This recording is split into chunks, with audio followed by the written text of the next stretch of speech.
This week's Sedra is Sedra's Vayikra. Not only are we starting a new Sedra this week, but we're starting a whole new Sefer. It's exciting. This is the third one, the midway point in the Torah. The book of Vayikra deals mostly with korbanot, with offerings. A lot of times we have a misconception of offerings. A lot of times korbanot are translated as sacrifices, as if we're giving something up, and that's the point of the korbanot.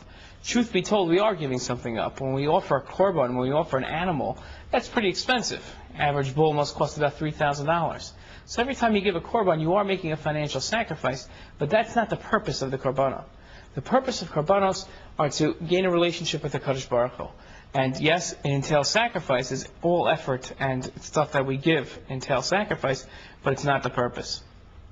And although korbanot are not practical nowadays, take out your chumash this Shabbat. Try to delve into and understand the idea behind korbanot, the different categories involved in korbanot, and you won't be disappointed in terms of an exciting and enthusiastic Shabbat. One of the opening psukim in the Sedra discusses what validates a korban, how old the korban has to be, what kind of animal it has to be. And one of the ideas is it says the korban, this is talking about one specific type of korban, has to be a male, and a perfect male at that.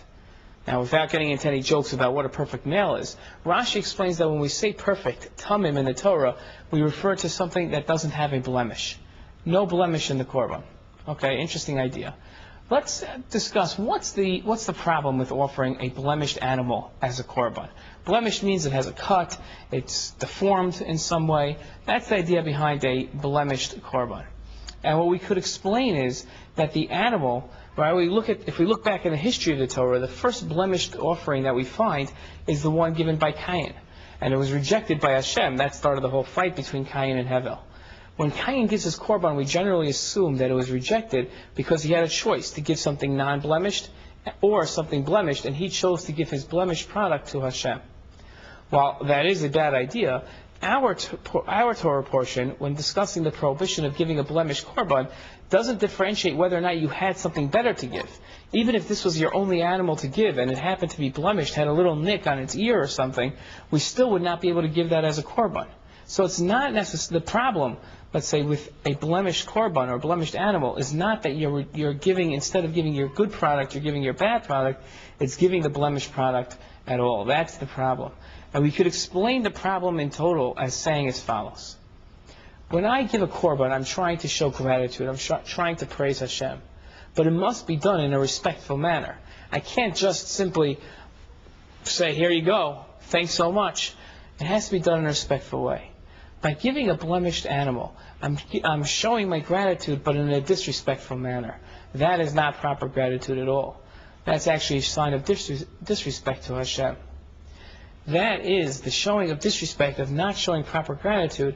That's the problem with offering a blemished animal as a korban. And this idea of offering a blemished animal as a korban doesn't just solely exist within the idea of korbanot. It extends to everyday life as well.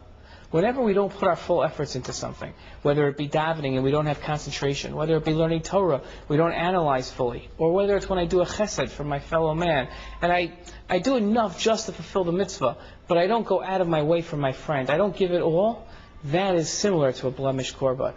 It's doing the mitzvah, it's showing the gratitude, it's showing the praise, showing my understanding, but not in the way that I'm supposed to. This week's Torah portion teaches us a lesson. You can't give a blemished animal as a korban, and you can't put efforts in that are half-baked. When we do something, we do it right, and we do it the full way. Shabbat Shalom.